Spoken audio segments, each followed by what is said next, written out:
I'm going to be making some young Thai coconut meat, literally meat for like wraps, salads, etc. Two different flavors. So this is going to be more like an Asian flair with the ume plum vinegar, 2-year aged tamari, and then this is a umami flavor blend.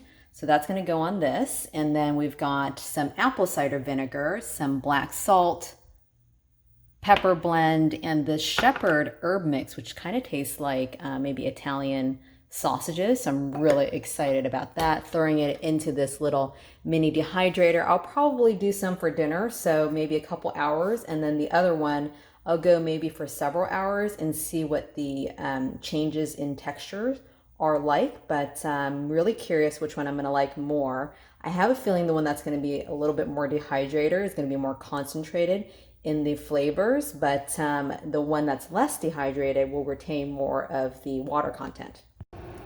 So I've got both the coconut meats marinated. This is the one with the tamari and the ume and the umami seasoning.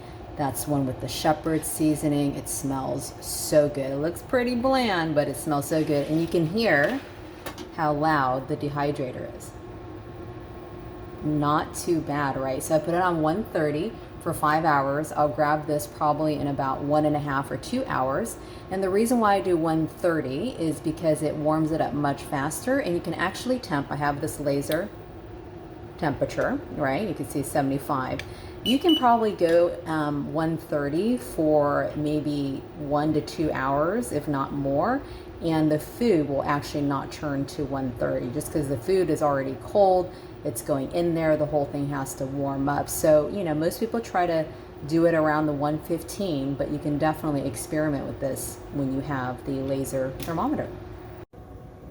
It's been 3 hours. I meant to come a little sooner. I got busy. I was creating a Canva thumbnail for one of my YouTube videos. So let's go ahead and temp this. It's going to be around 90 something degrees. All right, and so you see that? Yeah, that's definitely, I'd like to dry that out a little bit more. So I'm going to go ahead and take this, and I got all of my veggies prepped, avo, my cashew, aged cashew, crumbled cheese, sprouts, and then we're going to do a collard wrap, and I think I will put some of this red lentil hummus, sprouted red lentils in there as well. I feel like I'm incapable of making my wraps small. I just like to go just hog wild. This is 2 collard wraps and just piled high with all the goods. Let's give it a taste. Oh my gosh, so flipping good. It reminded me of like a gyro, the coconut meat, in real talk, because this is real life.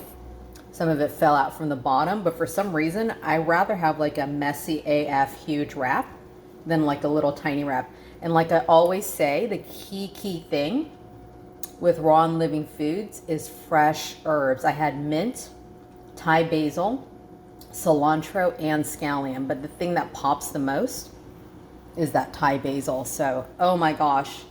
I'll link below the hummus, the sprouted hummus. It does not taste amazing just eating it by itself. But in this wrap, it provides creaminess, umami, so good. And with the coconut meat, kind of just do what you want, whatever flavors you like. Go 1 to 3 hours. You see what 3 hours is like. So there you go.